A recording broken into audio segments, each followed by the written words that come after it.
如果要揀一隻最重要嘅 AI 工具咧，我就一定揀 Notebook LM。我係 fans 級嘅用戶嚟㗎。我大部分嘅 project 開始之前咧，我首先會入去 Notebook LM 整理好嘅資料，同埋咧去 research 一下呢個咧已經係一個不可或缺嘅工具啦。就咁去揾資料啊，或者問佢啲嘢咧，幾個唔同嘅 AI 工具咧去 switch 咧，其實都可以轉啊。但係 Notebook LM 就好難去揾代替品。啱啱 Google 就開始整合 Gemini 同埋 Notebook LM。當我哋入到 Gemini 嘅時候咧，左手邊就多咗個 notebook 嘅 section。當我哋撳入去嘅時候咧，我就會見得翻我哋所有嘅 notebook。同時之間，我哋都可以喺呢一度咧開設新嘅 notebook。每一個 notebook 咧都係同 notebook LM 嗰邊升嘅喎。直接我哋就可以喺 Gemini 度用 Gemini 嘅功能去使用 notebook LM。今次帶嚟幾個嘅使用場景咧，就係 Gemini 同埋 notebook LM 點樣結合一齊用，令到大家嘅效率提升咧，體驗提升嘅。呢啲嘅 tips 咧非常實用，但係咧喺整個網裏邊咧都好似冇乜人講過，尤其是華語社會咧就更加好似冇人講。有呢幾個 Gemini 結合 Notebook LM 嘅 tips 之後咧，1+1唔再係2，而係10啊！如果大家第一次睇我嘅 video 的話咧，我介紹下自己，我叫做 Jensen， 過去咗10幾年咧喺唔同嘅廣告公司同埋傳媒做唔同社交媒體嘅崗位。包括廣告啦、數據分析啦、輿論報告啦等等嘅，亦都幫過大大小小唔同行業嘅客戶咧去處理佢哋關於社交媒體嘅所有大小問題。我好喜歡咧整理好我嘅工作心得咧，擺喺呢個 YouTube channel 同埋我 blog 上邊嘅，更加就係研究 AI 點樣去提升社交媒體嘅工作上面嘅效率同埋表現。所以邀請大家 subscribe 我呢個 channel， 一齊分享我點樣利用 AI 應用喺社交媒體嘅工作。講翻 Notebook LM 啦。以防咧有人未用過或者唔係太清楚 Notebook LM， 俾1分鐘我去介紹呢個嘅 app。如果大家好熟嘅話咧，可以直接跳過去嘅。Notebook LM 我會形容係 Google 嘅一個 research hub。呢個 AI 工具咧，俾我哋按住 topic 去建立一個又一個嘅 notebook，而每個 notebook 咧可以擺50個唔同嘅資訊來源，可能係網站啦、YouTube 片啦、PDF 啦、Google Docs 啦、聲音檔案、影片檔案等等。擺晒落去之後咧 ，Notebook LM 就會將呢一啲嘅資訊融會貫通，然之後我哋問佢嘢咧，佢就會喺呢一啲嘅資訊來源裏邊咧，抽取啱用嘅嘢去回答我哋。我哋成日都話啦 ，AI 有幻覺，隨時咧都會答一啲咧，佢覺得係啱，但係其實虛構資料嘅嘢俾我哋。但 Notebook LM 咧就免除咗呢個問題，因為咧佢提供俾我哋嘅答案咧，理論上啊都係我哋俾佢嘅資訊裏邊揾出嚟嘅。而且咧，當嗰個資訊量大嘅時候咧，有 Notebook LM 整理咧，就會輕鬆好多。舉個例子啊，我其中個 notebook 咧就係 IG 嘅老細 Adam Mosseri 咧，係俾唔同嘅人嘅訪問啊，或者參與 podcast 啊嘅一啲嘅影片擺晒落去。你知啦，通常呢啲訪問咧都成個鐘噶嘛，呢度有24條咁嘅影片，其實我絕大部分睇晒嘅，但係你要我記得晒或者咧去整理裏邊嘅資料就好難啦。但係有咗 Notebook LM 之後咧，情況就簡單好多啦。舉個例，我問佢 Adam Mosseri 咧點樣睇 AI 點樣影響 creator 咧？跟住佢咧就會從呢一堆24條嘅資訊來源裏邊咧去揾翻相關嘅資訊，然之後咧佢就會答翻我 IG 老細啊，到底咧佢點樣睇 AI 對於 creator 嘅影響嘅。所以無論大家係製作內容啦、開會啦，又或者咧要做 presentation 咧，呢個都係非常好嘅工具開始你任何嘅 project 嘅。但係你可能問啦，喂 Notebook LM 嗰邊已經可以做晒咁多嘢，喂點解我仲要用 Gemini 去使用 Notebook LM 啊？今日介紹呢3個使用場景咧，大家聽完之後咧就會明白，其實有咗 Gemini 之後咧 ，Notebook LM 係勁咗好多倍。首先第一個功能咧就係利用 Gemini Canvas 嘅功能。然之後咧，結合 Notebook LM 嘅資訊，建立一啲互動嘅網站。咁我哋入翻嚟 Gemini 呢一度啦。咁咧，我呢度咧就有唔同嘅 notebook 啦。舉個例，我用翻頭先啊，有關於 Instagram 嘅老細 Adam Mosseri 佢啲訪問啦。我只需要喺呢一度咧揀翻 Canvas， 然之後咧輸入翻一個我想揾嘅題目，話俾佢聽要做個網站就 OK 啦。嗱，呢度有個示範嘅。我就要求佢建立一個互動嘅網站，呢個互動嘅網站咧要包括幾樣嘢嘅。Adam Mosseri 點樣去睇 Instagram 作為一個社交媒體平台去增長嘅一個挑戰啦？然之後咧有關於 Reels 同埋 Content Recommendation 係點睇啦？更加咧下一步就係講 Creator Monetization 咁啊呢個老細到底點樣諗啊？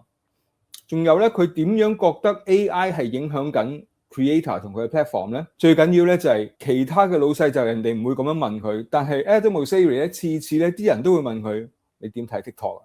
咁我哋就擺埋落去，佢就會幫我生成一個咁嘅網站啊！呢個網站咧就結合咗呢個 notebook 裏邊所有嘅訪問資訊，然之後咧抽翻啲相關嘅出嚟咧，整理翻成為一個互動嘅網站嘅。咁我再試下做多一個嘅例子啦。我記得喺呢大堆訪問裏邊咧 Adam Mosseri 有講過佢自己以前嘅工作啦，同埋佢啲經驗等等啦。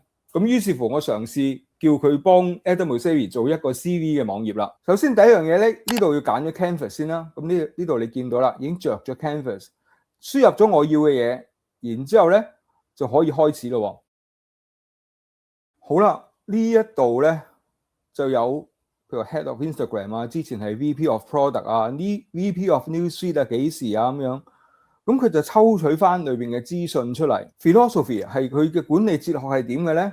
佢嘅 vision 又係乜嘢嘢咧？有 Notebook LLM 嘅資訊結合埋 Gemini 嘅工具咧，喂，整體你 deliver 出嚟嘅嘢咧係非常之立體喎。不過可能剛才咧我冇提到一樣嘢，就係 Notebook LLM 係可以輸出好多唔同格式嘅內容嘅，例如係 infographics 啦、slide deck 啦、audio 同埋 video overviews 啦、mind map 啦等等。但係咧，就偏偏唔能夠做網頁，做網頁呢邊咧都要交翻俾 Gemini 嘅 Canvas。呢個咧就係第一個使用場景。第二個使用場景咧係非常有用，亦都係特別要結合到 Gemini 先至用得到嘅。舉個例咧，我今次就問 Gemini 啦，喂，幫我揾一揾咧 Mark Zuckerberg 咧，到底佢點樣睇 AI 對於 creator 嘅影響？於是乎咧，呢度有一篇咧就係講 Mark Zuckerberg 佢點樣去睇嘅。呢一個資料咧就同我頭先 Adam Mosseri 嗰個 notebook 咧係非常相關嘅。如果可以將呢一個資訊咧擺埋落嗰個 notebook 度，等佢咧可以對照翻 Adam Mosseri 嘅一啲嘅睇法，然之後將佢哋兩個人嘅資訊咧去對照的話咧，咁就非常之好啦。喺 Gemini 呢度咧，我只需要揀咗呢一個我啱啱做嘅 conversation， 然之後咧就撳3點拉落嚟，跟住揀 Add to Notebook， 咁我可以撳翻 Adam Mosseri 嗰個 notebook 啦。咁我發現咧呢度咧多咗個 Chats from Gemini。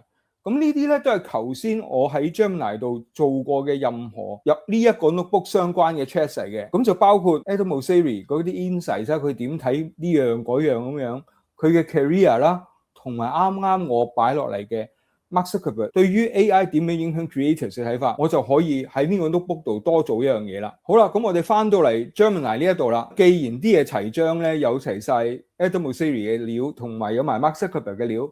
咁我就直頭問佢啦，呢兩個人對於 AI 點影響 creators， 佢哋嘅睇法係點啊？於是乎咧，佢就開始去整理融合翻我擺咗落去嘅資訊啦。咁呢度咧，佢就出咗嚟啦。佢對於呢兩個人嘅睇法咧，佢就會做一個比較。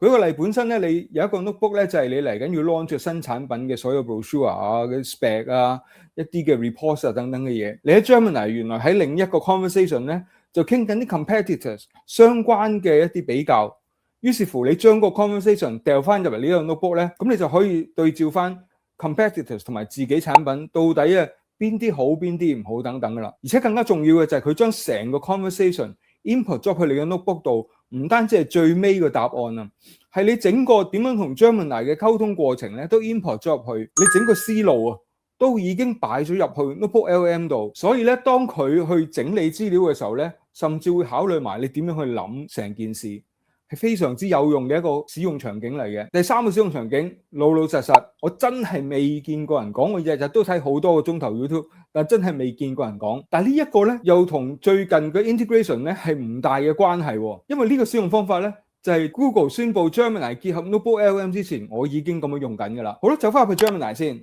咁平時咧，我要加個 notebook 咧，即係之前喺呢個 integration 之前咧，我喺呢一度咧就撳加好，然之後咧就可以揀 notebook LM 嘅。咁我就撳入去啦。咁平時我就揀好一個 notebook，跟住 add。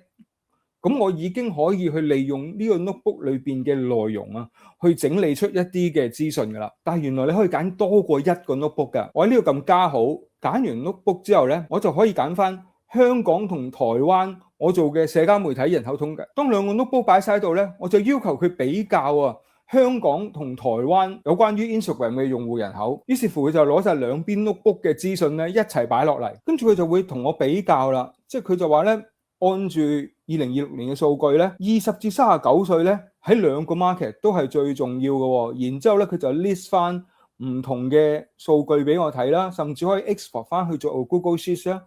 然之後咧，佢就再比較翻唔同嘅用戶人口。喂，咁樣去做嘅時候咧，整體啊對我哋嘅比較，對我哋嘅分析咧，就更加深入。一個嘅 notebook 可以擺50個資訊來源，兩個 notebook 成100個資訊來源，其實已經等於一個 deep research， 而且呢個 deep research 嘅資訊係由你去選擇好嘅。